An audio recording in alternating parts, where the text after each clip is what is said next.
distinguished guests, ladies and gentlemen. I am very pleased to be here today. First of all, let me express my sincere congratulations and appreciation to Mr. Adrian Stoica-Constantin, the Dean of the Faculty of Law and Administrative Government, and also to Professor Flavia Gencea for organizing, together with the European Non-Territorial Autonomy Network, such a meaningful event, of course, and for the invitation I received. First of all, I have to admit that as the representative of the specialized institution of the Romanian government in the field of the protection of national minorities, when I first received the invitation, I secretly wished that I was among the distinguished panelists, although it would have been a little bit challenging to choose between the carefully and interestingly selected topics of the discussions for the 2 days.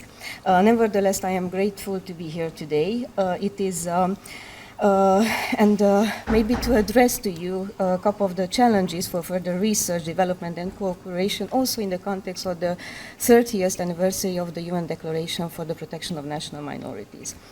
On the other hand, I believe that this event is very important for us because in Romania, as you all know, and as also the Mr. Dean, Mr. Stoica said, that it is in Romania almost any kind of discussion related to any kind of autonomy mostly raises and evokes a concern related to some threats supported by some minorities against the security and integrity of the state. So practically every discussion and any concrete dialogue fails.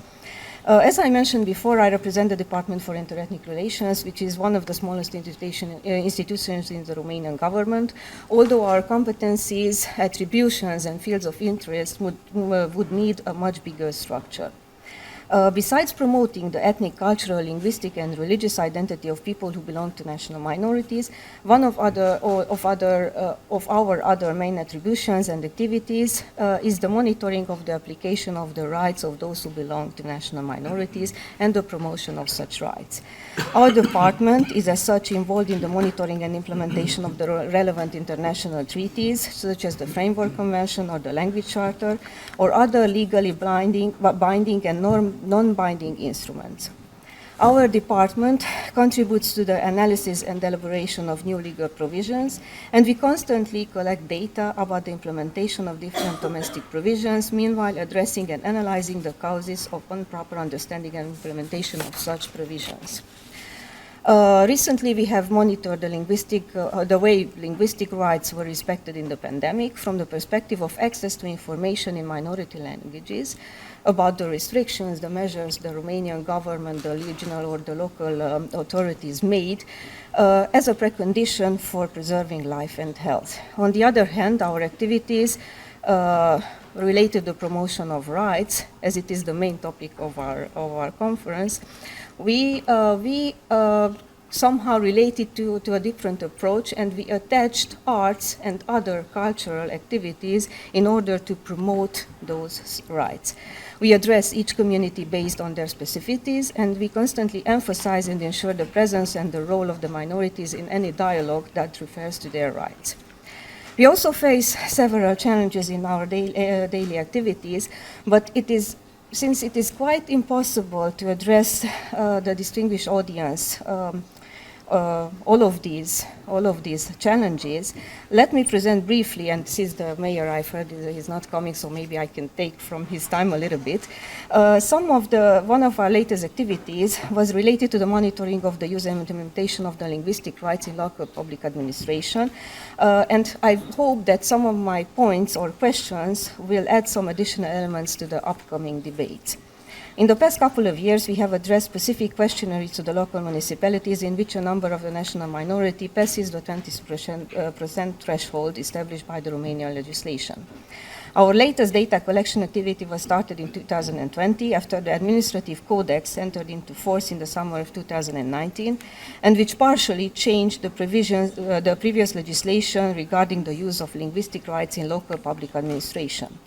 The new rules were adopted through an emergency governmental ordinance without any previous consultation with the representatives of the minorities or our department, and without taking into consideration any kind of recommendations or resolutions formulated earlier within the monitoring mechanisms in different international treaties as well.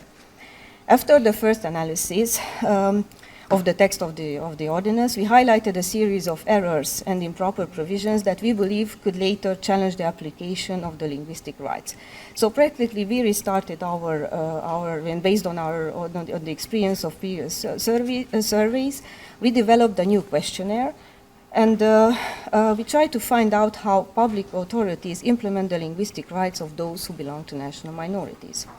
Based on several criteria, the request was sent to a number of 120 local authorities, in which 30 minorities are more than 20% according to the last census held in 2011. I will not insist on the quantitative results of the survey. The analysis is public. Rather, I would like to underline some of the reasons given for the non-implementation of the law. Besides the lack of financial resources or the simple lack of the willingness of the local authorities to respect the legal provisions, some other challenges could be drawn from the answers that we were provided with. The quality of the interpretation or translation, the lack of specialized personnel, the lack of specific vocabulary of those in charge with public relations, and the alleged low interest of some of the members of the minorities indicate and raise additional questions about the status of the language of the national minorities and their rights to use it. As we all know, legislation has possibilities, and it needs both people and mechanisms to be implemented. For some kind of a conclusion or to challenge you a little bit. We learn our native language not specifically for the language itself, but for its wider usage. Using our mother tongue and using it in a correct manner, especially when it comes to correct terminology, increases our confidence, our trust. Thus, the status of the language increases, and it is more likely to be able to ensure the implementation of the rights. The use of a language becomes a highly dynamic factor of societal development. If it's being used, if it's being chosen, it creates its own reality. And this is how we or these other speakers of a certain minority language determine its status. On the other hand, the state, as the main community development planner from this perspective, tries to determine or even to limit by itself the status of a minority language and of the community by establishing and drafting laws and mechanisms in which a language is being taught, developed, maintained, and how linguistic, cultural, educational rights of minorities are being understood and implemented. Similar conclusions and this twofold approach can be related to and within educational and cultural rights as well.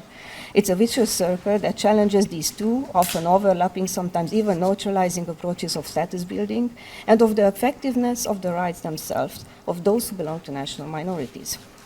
I am confident, although, that in these 2 days of discussions and debates, some solutions will arise, and that your valuable inputs would give a new hint to the protection of national minorities in terms of evolution and effectiveness, as the question of the day remains, does non-territorial autonomy address these issues, and how does the answer the challenges that our current minority protection system faces?